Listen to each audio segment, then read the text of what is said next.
Yeah, got it. Sounds good. All right, thank you everyone for coming to this panel discussion. This afternoon we're going to talk about prioritizing IT security projects for the business.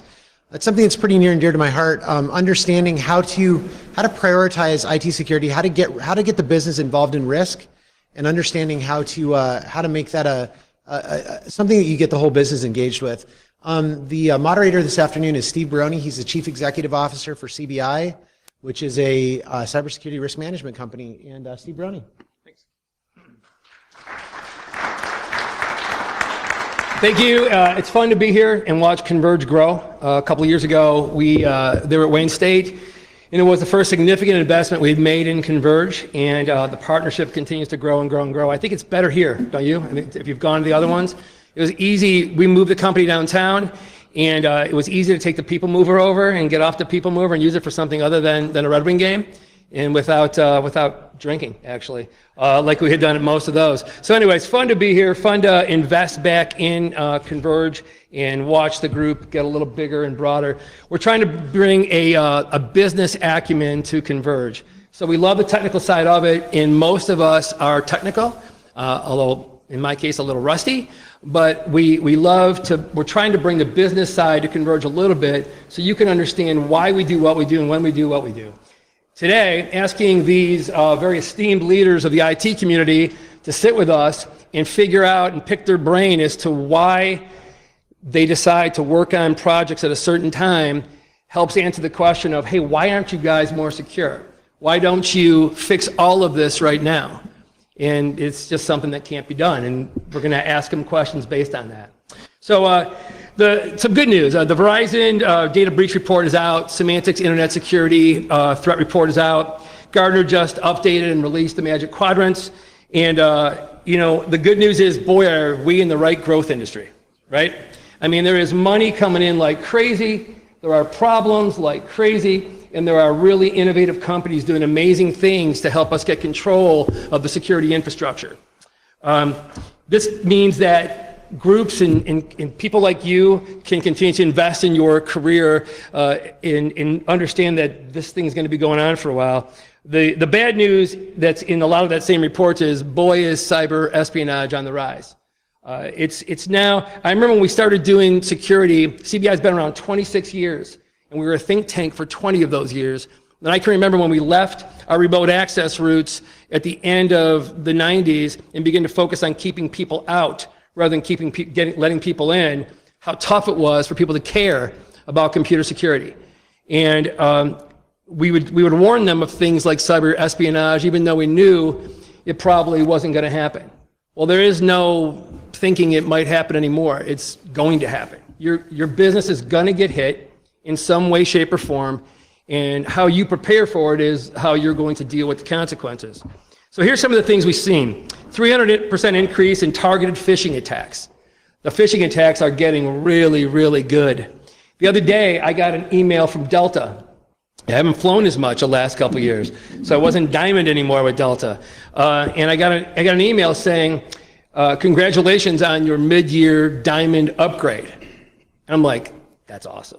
So I didn't think about it because it came from e.delta.com. I opened it up. Turns out, after about 2 days of wrangling with Jason Brown, who runs CBI Labs, it was a legitimate email. e.delta.com made me feel decent about it. Jason confirmed it was. Delta made a mistake. they had applied some miles to a bunch of people they shouldn't have applied miles to, and we were all notified erroneously that no, you're not. You're still at the bottom. You're not Diamond.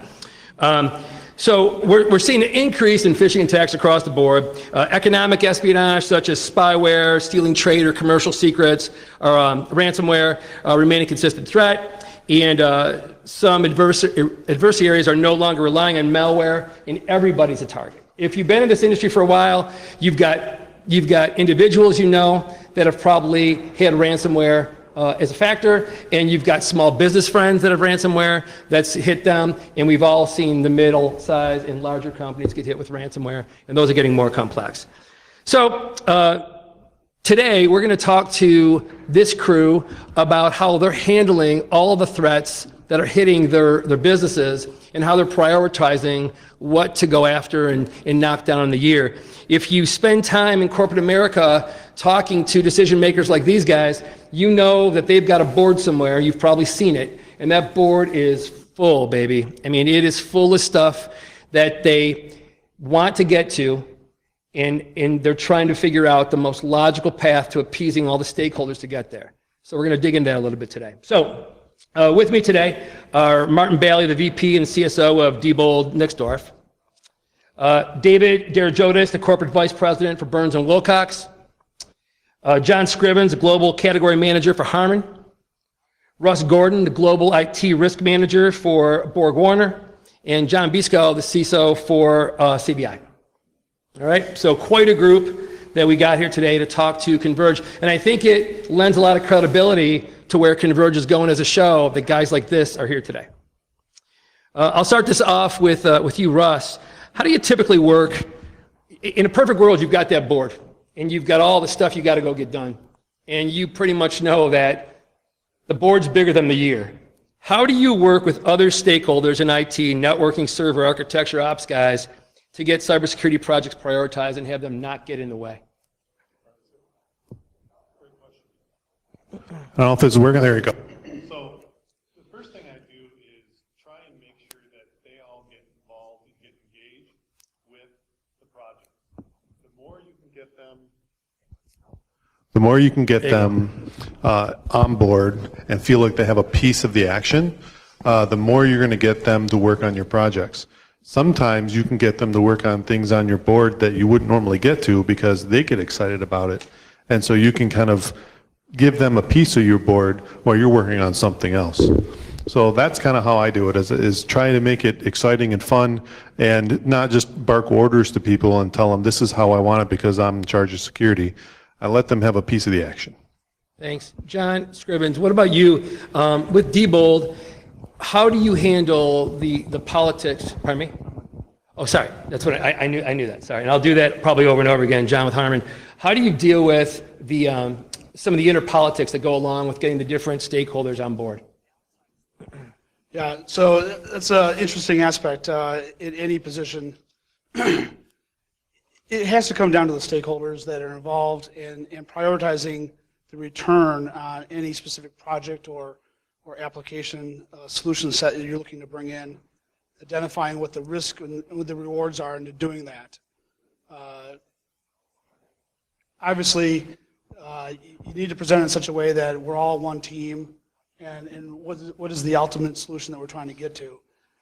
That's where I think in the course of time, the right solution will bubble up and meet the, agreement with all the stakeholders. But it's never an easy process. You always have various opinions on what's going to be right, and in the end, usually it's dictated by the cost and what's required. All right, so Martin from Diebold. Diebold's a big company, and you've got your board giving you pressure to get some things done. You've got various C-levels giving you pressure to get things done. What's the process of engaging with the various business leaders to knock down the mandates that have to happen for Diebold in a calendar year? Yeah, no, I think that's a good question, and I tell you, you have to make sure that security is kind of known in the organization. You need to build relationships, and the way we approach it at Diebold Nixdorf is that we set up a governing council where we have functional representation from the business. We're probably about 15 members, and you have it for regions, and we have it for business functions, finance, HR, everything. And that's an opportunity that we could talk about risk for the organization, and as we're driving change, and we can understand the impact when we're doing things. And if there's any initiative that's a global risk that can affect the whole business, right? We have all these stakeholders that now have some education and awareness, and they help promote it. So, that's their opportunity, the business's opportunity to tell me a say in security and how we implement it, and actually them to start owning some of those processes in areas of change. And I think a good example is, let's say, with data protection or HR, right? Driving some different requirements in hiring or what have you. We would then take, in our council, we would just communicate that, kind of communicate the risk. And the stakeholders, traditionally, they'll volunteer up, and they'll even volunteer resources. All right, thanks. On that same note, let me ask you one follow-up question on that. How much of a hindrance is existing infrastructure to you getting things done? And what I mean by that is you've got these stakeholders now, you get them aboard, and we see big picture items affecting security across the spectrum. We all want to go after them. You've been at Diebold now for how long? 7 months. 7 months. So how much of a problem in terms of getting what you want to get done is the existing infrastructure you take on? So if I understand correctly, you're saying the challenge of getting initiatives completed, right? And I tell you that it's tricky because it depends what's going on in your business, right? Because you have business objectives that are highest priority, right? And kind of we had these guiding priorities, my team. It's to support the business. Second one is integration. And the third is to deliver to our roadmap and goals, meaning the business always comes first, right? So it's really mapped to kind of where the business is going, what initiatives are driving. Us is right now it's transformation, right? We're taking from a traditional ATM point of sale business to more software and services. So anything that's related to those big initiatives, if there's security drivers or security need to be involved, we're putting more so resources and effort in those initiatives because the business sees the return and we build better relationships with the business. Yeah, good. So, Thank you. and I think what your question is really is when you have an initiative, let's say rolling out some system or doing something, a lot of times, you're not going to deliver to your timeline, right? We're almost always late, right? Because there's always things that come up. And I think the key is not losing sight of it. You always have to come back and finish it. A lot of the tools in our portfolio only implemented like 30-40% of what capabilities they have. We always jump to the next tool. So we have to have a mechanism to come back and finish up. I mean, that's a great point. David, let me ask you a little bit different role there. Coming from Burns & Wilcox, a major player on the insurance side, you see third-party risk in a huge way. And Burns & Wilcox is being asked to be an aggregator, if I understand it completely right, and I don't, but an aggregator for cyber insurance for many of them. So you're privy to a lot of the third-party companies out there that have all these issues. What's the most prevalent issue you see with regards to cyber insurance right now and what you see from security infrastructure from these smaller companies? The biggest thing is there's a lack of understanding of what a cyber insurance policy can do. I think if you look in the news, there's constant media attention, as everybody knows. But a lot of people think it's a hacker breaking into a company, and somebody may be getting sued from a bank or some type of class action. We saw with Home Depot just recently the class action lawsuit that was brought against them from all of the banks totaled nearly $30 million. They also had a derivative lawsuit as well that would hit the D&O insurance. But cyber insurance opens up an entire new opportunity to the IT department, to helping the budget of every single organization that's out there. Cybersecurity insurance can provide resources to the IT department if there is a breach. So in addition to just writing the check for a ransomware attack, it will pay to have somebody come in and restore the data, restore the system. It will pay IT overtime cost in the event of a data breach. It will pay for leased space if you have to bring in new servers or if you have to go to another location to try to restore your operations. It does so much more than most organizations realize, and having that type of insurance in place allows every organization to have a buffer so that they can reallocate their budget for projects for cybersecurity internally. So that if something does happen, the cyber insurance policy is going to allow other resources, other vendors to come in and help mitigate the situation. I asked the others on the panel, how are you getting affected by mandates regarding cyber insurance internally? Are you getting pushed down from anywhere that the board or executives are worried about your posture for cyber insurance, and is that part of your day-to-day? Anybody? At this time, we've started looking at something like that. Okay. We haven't really gone that very far with it. Obviously, we've made some huge investments in solutions and in hardware and software, but I think it's obviously something that's going to grow substantially in the years to come as it helps mitigate that risk that you can't account for in just solutions by themselves. Yeah, we're starting to see banks not willing to loan money unless you get to a certain cyber rating position. We're starting to, or if it looks just like a credit rating. If your ranking's low, your loan limit's low, or you're going to pay interest that's high. We're starting to see it in the insurance sector where they're coming back to us and saying, hey, these guys want cyber insurance, but can you tell us how their infrastructure looks? And if it's this level, maybe. And if it's this level, maybe with some money. And if it's this level, yeah, you look great. And it started off as a smaller business thing, but we're seeing it moving upwards now and affecting the bigger boys and the bigger players. So that's interesting. Thanks for the feedback on that. Going back to you, Russ, take 2 minutes to talk about how your business currently looks at IT security projects prioritized into the overall spend.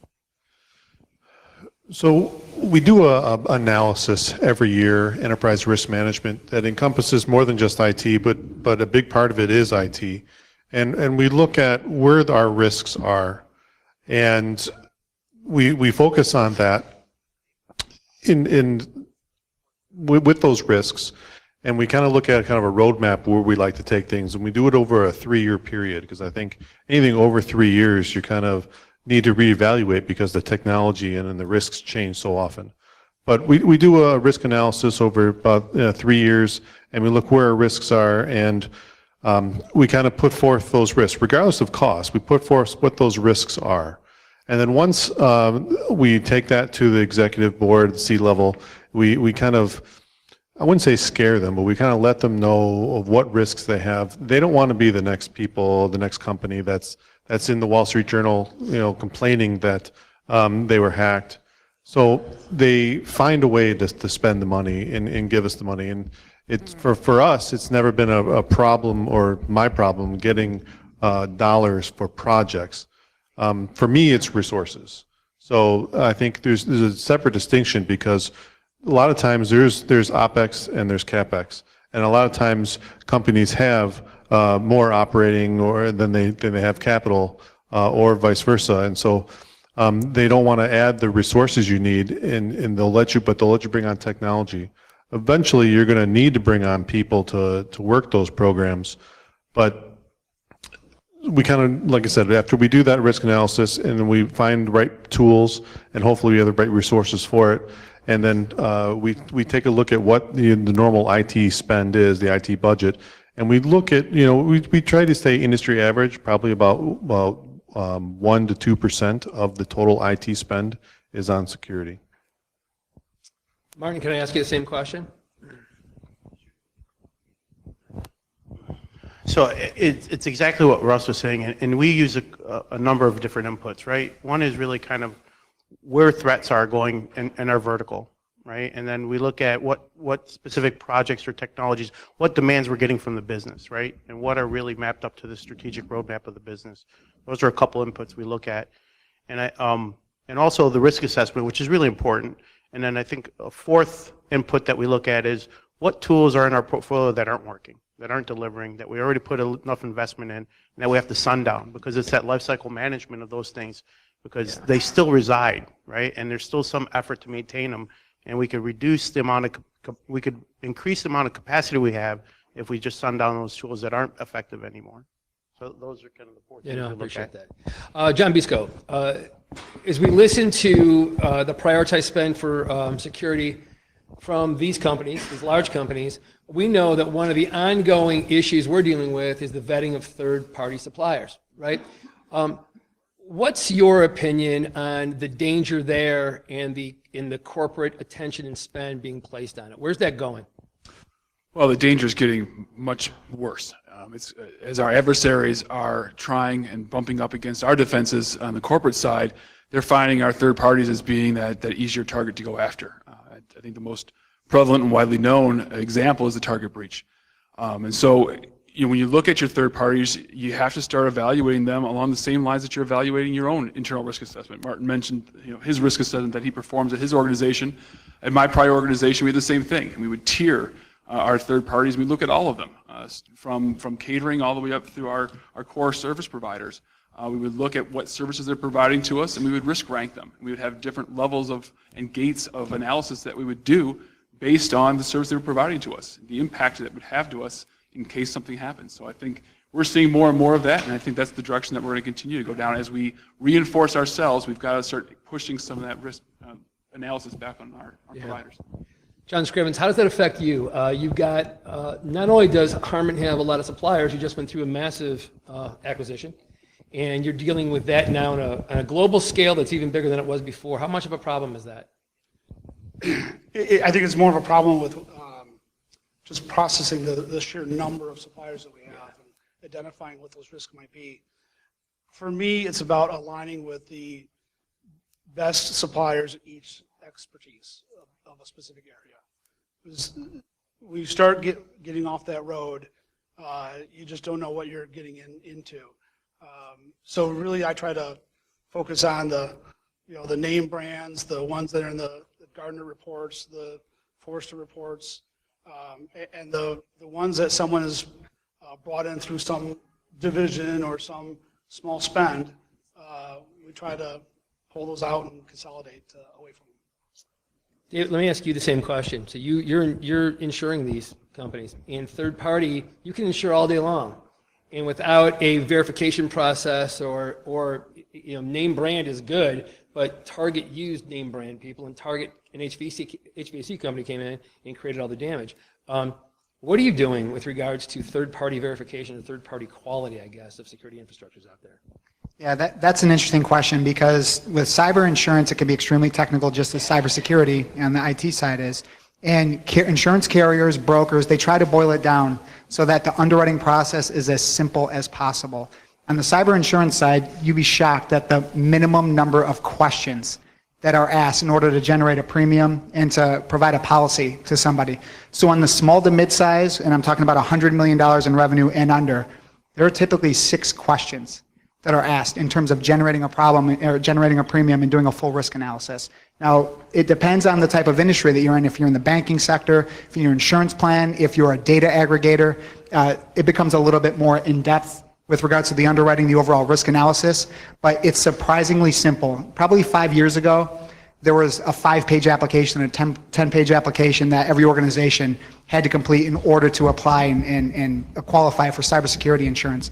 But now it's been boiled down to 1 page, 6 questions, and the brokers that really focus on it, the insurance companies that really focus on it, they've brought it down to a science. So the amount of evaluation is very limited when it comes to providing a premium on those small to mid-sized organizations. Yeah, it's pretty much the honor system, isn't it? It almost is the honor system. I just heard today, by the way, the Q line is going to be based on the honor system. Did you see that? You're going to buy a ticket, and they're not going to take the ticket, but they're going to randomly check for tickets. Let's see how that works out, right? Let's see how that works after the course of about a month or so. But Steve, if I can just add this is what I'll say. Insurance companies are starving for information, for actuarial data, because relatively speaking, on the insurance side, cyber insurance is a very young product compared to other property and casualty lines. So insurance companies are looking to have more robust data that they can use to properly evaluate and assign the right premium with the risk. That's something that everybody's working on right now. Okay, let's switch up a little bit. Let's talk about the cloud. Just when we think we're getting our act together and we learn old school how to make things more secure across the board. It's fun to watch Two-Factor making such a big comeback, isn't it? It's something that we knew would make a big impact a long time ago, and having it hang out up in the cloud. Hello to the Duo people if you're here. You're awesome. The cloud. How do cloud initiatives help or hinder your ability to move more initiatives into place? And anybody that wants to answer it. I mean, I can. Do they help? Do they hinder? What do the cloud initiatives do to your general thinking? Because the cloud's offerings are changing at a pretty rapid clip, and so are the threats. Yeah, we have over 2,000 cloud implementations now, and it's escalating every day. It's hard to even keep up with it, both in just management of it and onboarding and validating. But that's where the business is going. And I guess going back to my previous answer and kind of in line with cloud, it's hard to spend a lot of time validating all these suppliers. Yeah. So ultimately it comes down to what's in your contract. What risk are you taking on? What risk are they going to take on? And ensure there's a clear line of delineation between the risk that you have and the risk that the supplier is going to take on. And you can spend all the time you want trying to validate a supplier or confirm what their policies are. At the end of the day, it's going to be a legal matter. How closely are you working with data loss technologies to protect data up in the cloud? John, you can actually take that question on and talk about what some options are perhaps in that space. Well, I think just to step back on John, and I'll hit on the DLP side, but what the cloud has provided is the ability for the business lines themselves to go out and find their own IT solutions. The term shadow IT has really come about because of the whole migration to the cloud. And going back to, I think, something Martin said very early on, the role of the security officer, the security manager, is to foster relationships with those lines of businesses. Make sure that you're in and you have that good relationship working with them so that you understand what their priorities are. If it's not a solution that's going to be delivered by IT, but instead they're going to go out and find it on their own, make sure that you're partnering with them so that you can be part of that risk analysis phase, even if they're going directly to the cloud. As far as the DLP comes with, you start with contracts, you start figuring out and making sure you know up front, what information are you taking? I remember back to an early cloud initiative I had at my previous employer, and reviewing the data feed that they were going to be getting from us, they were getting all kinds of information that had nothing to do with the actual service that they're providing to us. It was just part of the core dump that was coming out of the original system, and it was just easier. Instead of paring that down, instead of reducing the amount of fields that we were sending, they just took it all. So I'd say start first and foremost with making sure you understand what is it that you're giving up to that cloud provider, and then you go with the rest of that risk assessment process of validating what they're doing with it. Everybody's today, I don't know if we've surrendered to the point where we come from an environment where data used to be in one place, and then data was on a desktop in a file server, and then file servers, and then data was on laptops and such. And now data's everywhere. Data's absolutely everywhere. We've tried every trick in the book to make sure we lock data in, but because of the cloud initiatives and because of things as simple as Dropbox and the different ways email can beat various systems, we've got data all over the place. How much of that is a problem for you right now? Anybody here on the board, and what are you doing about it? I can say that's actually a huge problem, and one of the things that does keep me up at night, because at the end, it is all about the data and where it is. With the consumerization of IT, all the different technologies, Internet of Things, you can't keep your data in one place. It's everywhere. And so you have to prioritize what that data is, where your crown jewels are, and put some rules around it. Maybe not everything that you have is going to go into the cloud. Maybe some things you have to ring fence and mandate that it stays in-house. Or you put technologies around it that either help you put a wrapper around it so you can keep control of who's reading it, who's printing it, who's copying it, and who, otherwise, if you're just throwing everything out there, you can't, once it leaves your perimeter, you're done. You can't control it. So cloud is actually changing the way we do security at our company. Like I said, every 3 years we kind of reevaluate what we're doing. Well, now because of cloud and because of the say millennial workforce that we're now gathering, people don't want to work traditionally anymore. They don't want to stay in the office and work. They want to work from home. They want to work from Starbucks.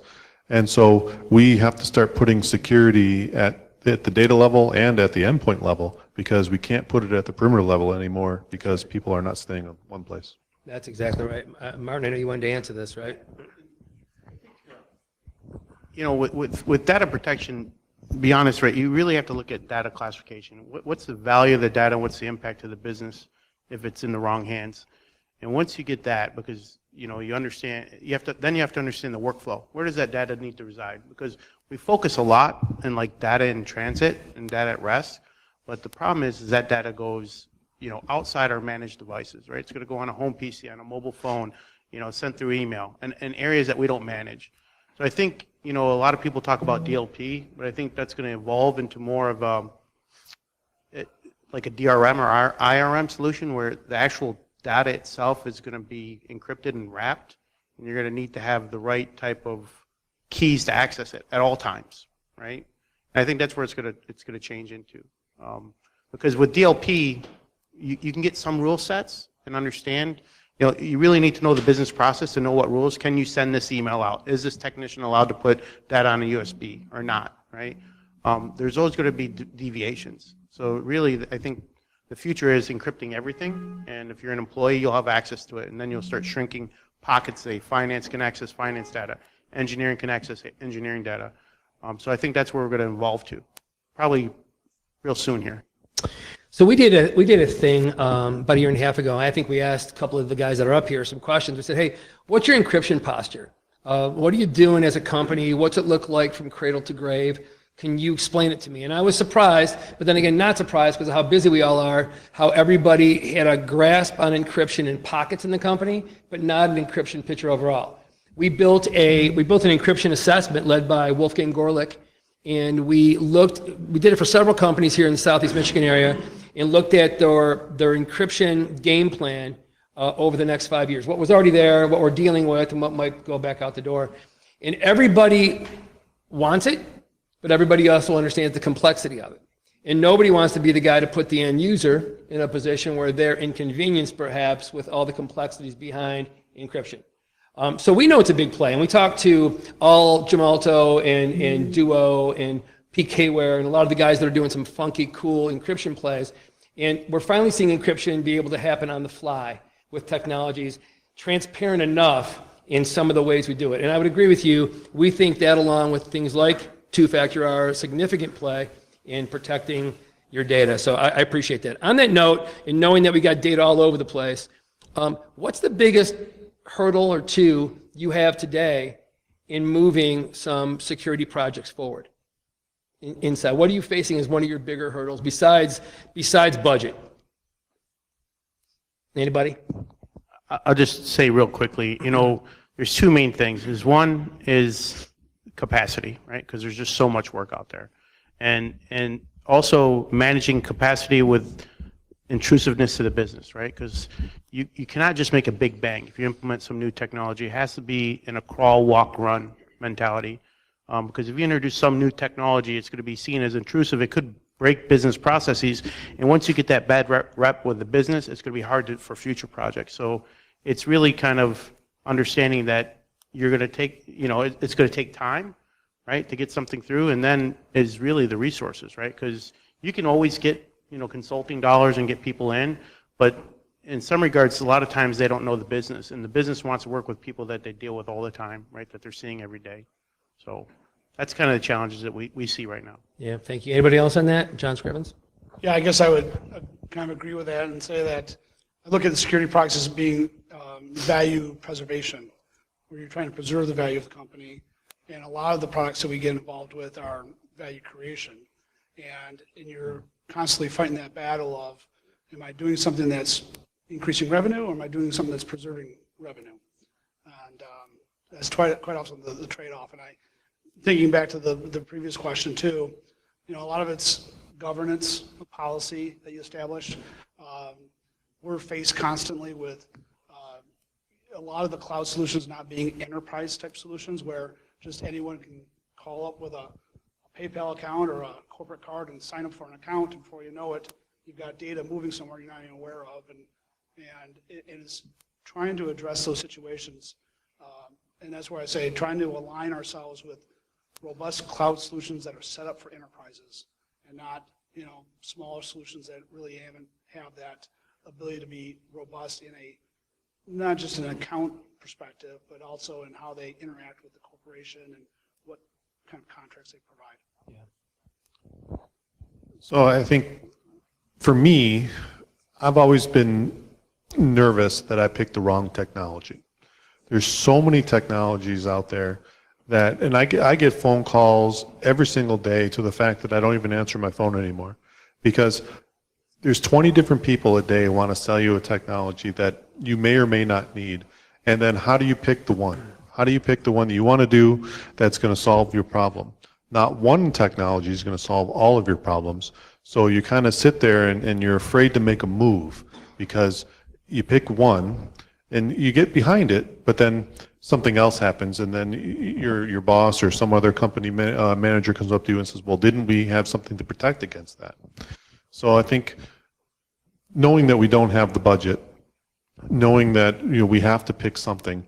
I think you mentioned earlier that you look at the Gartners and things like that in the upper right quadrants.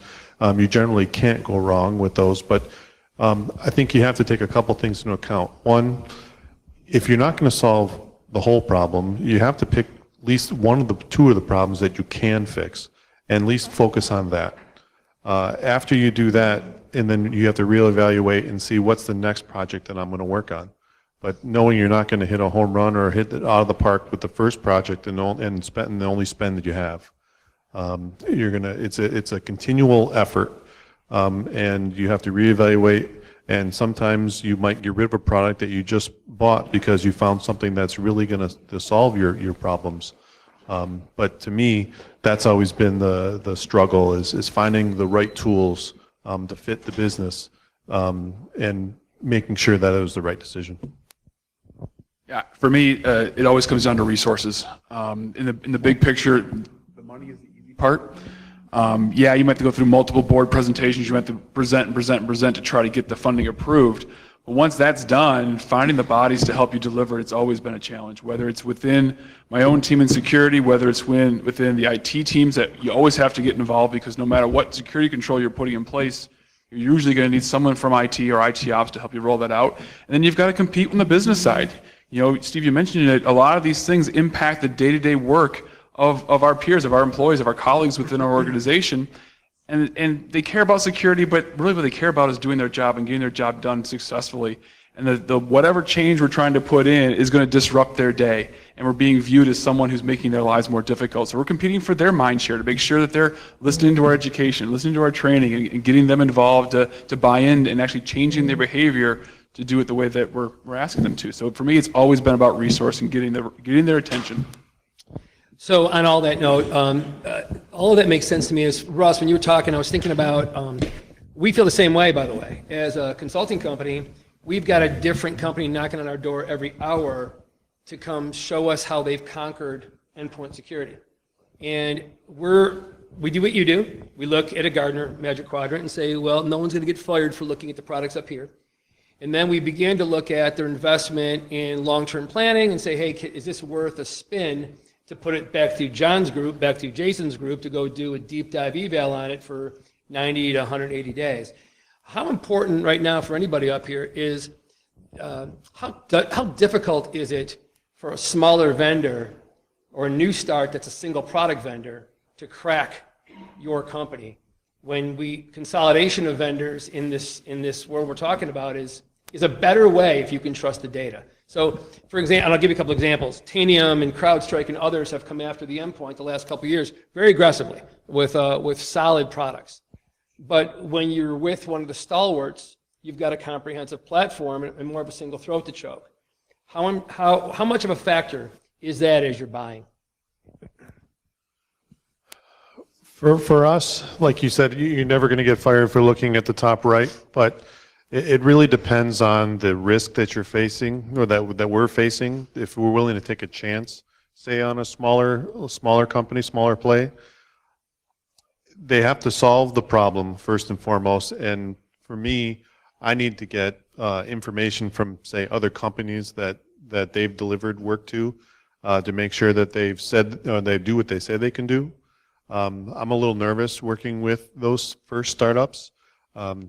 Working in manufacturing, from a security standpoint, we're never going to be on the bleeding edge of security. So generally, we're not working with those first early startups trying to prove a technology. We're going to always go with something tried and true. So for me, it's hard to get the small newcomers involved. Thank you. We deal a lot with small newcomers. I rely a lot on CBI just in understanding what the secret sauce is behind the scenes a lot of times on some of those new ones. I look at the security layer as various layers. We rely on the larger players to answer, probably a big portion of that space. But then there's always areas where a small player will come in and do something new, something different that can add value. And that's really what it comes down to. Can they come in, provide for, a reasonable value, some level of protection or security in the area that we're missing. Thank you. I'd just like to add, I think, traditionally, if you look at companies, we used to rely heavily on procurement. In a sense, they would do some type of assessment on a vendor, right? Look at the financials, look at longevity of the company, right? All these different things before you can be considered to do business. I think that's opened up a lot. And when you think about all the big players in the market today and how they're buying these startups, and you see like some, I don't want to pick at a vendor because I don't want to get in trouble, but if they buy something and now they want to sell it to you, right? And then it didn't work out after 3 years, and then you made an investment, and then it didn't work out, and they're no longer developing and maintaining that service. And that happens so much, and that's from the big players, right? So I think for me, as our businesses are being driven to transform with digitalization and things, fail fast, that we're more open to look at those small guys, get in early because they could be the next big thing. And we want to get in at a competitive price early on and kind of lock in, right? So we're really looking at smaller companies, and allowing them an opportunity to come and talk with us. And I think that's a little bit of a lesson for those of us in the room. Dave and I have been going to RSA forever and a day, and we joked that back in the formative years of security, some of our best times were walking the very, very back couple of rows with the 10 by 10 booths with the guys that had the coolest stuff we had seen, and wondering how we might take that to some of the big guys and take a shot on them after a vetting process. So it's good to hear that there's still some open-mindedness there, and that you trust your companies like CBI to help you make a decision on some of the technology. I have time for one more question. I want to ask each one of you this, and I know it's important for the people at ConVerge, because a lot of these guys here are colleagues, or they're trying to work for you, or they're trying to talk to you about business. To each of you, how do you stay current on threats and trends? What are you reading? What are you doing? Who do you rely on? Being on the insurance side, I have the privilege and opportunity to work with a number of leading international insurance companies that are in the forefront, that are paying claims. They're involved in industry segments of all sizes, of all varieties. So I stay very tight with our insurance company partners that we manage programs with, that we broker business out to. So being in the know with them on claims, on the data, types of losses that they're seeing, how their policy is responding, that's how I stay in the know. It's a combination of different things, to be honest with you. I mean, there's this global threat intelligence, right? And what does that really mean? And, is it about attacks? Is it about new technology? What have you? So personally, I subscribe to a lot of things, and I pick things that are kind of business related, because I tell you, there's two aspects of it. One is for the program itself and for my team, and the other one is, what is the CEO going to ask me when he sees something in the news, right? Do we have protection for this, or are we doing something for that? So I spend a good portion of my mornings, to be honest with you, first hours kind of going through everything that's kind of in the news, early in the morning at 4 a.m. Because when I come in, I want to make sure I don't get blindsided. And then from a technical perspective, there's partnerships with like CBI and other people that kind of introduce new things. The partners that we do have, like if it's Manic or someone else, we kind of say, hey, we get the executives in, we want to talk with them. What's your strategic roadmap, right? Where do you see this product coming in? Where is it going to be at the end of the year? What new technology and functionality? And where does it line up with our roadmap and capabilities we want to offer? I just want to make a quick comment, and that is, if you get up early in the morning and make friends with partners like this, that's how I stay current. I'm really at 4 a.m. Anybody else? John or Russ? Yeah, I think it's a matter of perspective, and I think, there's always the reading that you can do, is companies like CBI that can add some insight. There's even your own suppliers that have a lot of wisdom in what they do. And so it's a matter of bringing all those perspectives together and kind of formulating your own opinion of how that's going to affect your company. You kind of have to be well-rounded in your reading. You get it from all over the place, from your CNNs, from your threat reports you have from your tools. You get it from the Wall Street Journal, again, from that business side, because you will get asked from the C-suite of what's happening, because when they read it, they're generally going to have questions, and they're going to come after you for the answers. So there's probably not one source of information. I do get a lot of information from security vendors, from partners such as CBI. But generally, anything big enough. I'm also a member of the partnership between corporations and the FBI, InfraGard. It's a good place. Depending on what industry you're in, they send out these flash alerts for things that are going on. But generally, there's not one place. Anything big, you're going to get from many different avenues. You just have to kind of spread your reading across many different things, from security reports to just the regular news reports, and you'll generally be able to stay up on it. And then your technology vendors will keep you up on all the new, latest and greatest software and technology out there. John?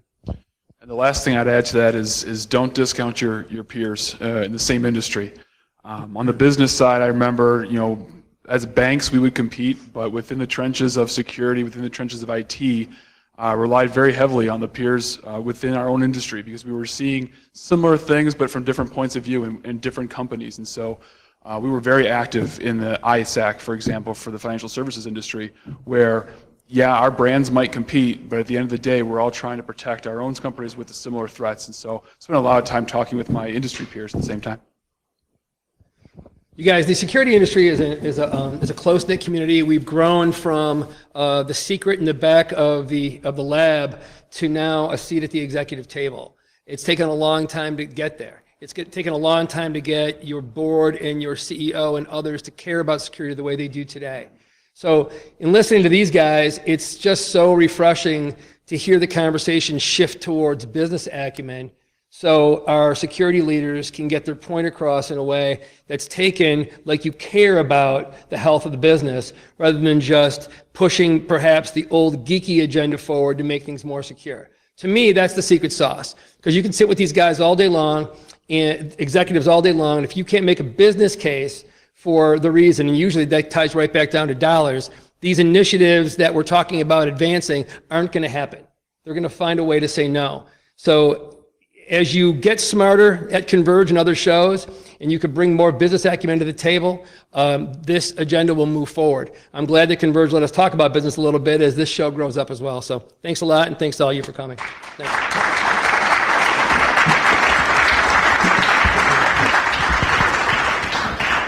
And we're done.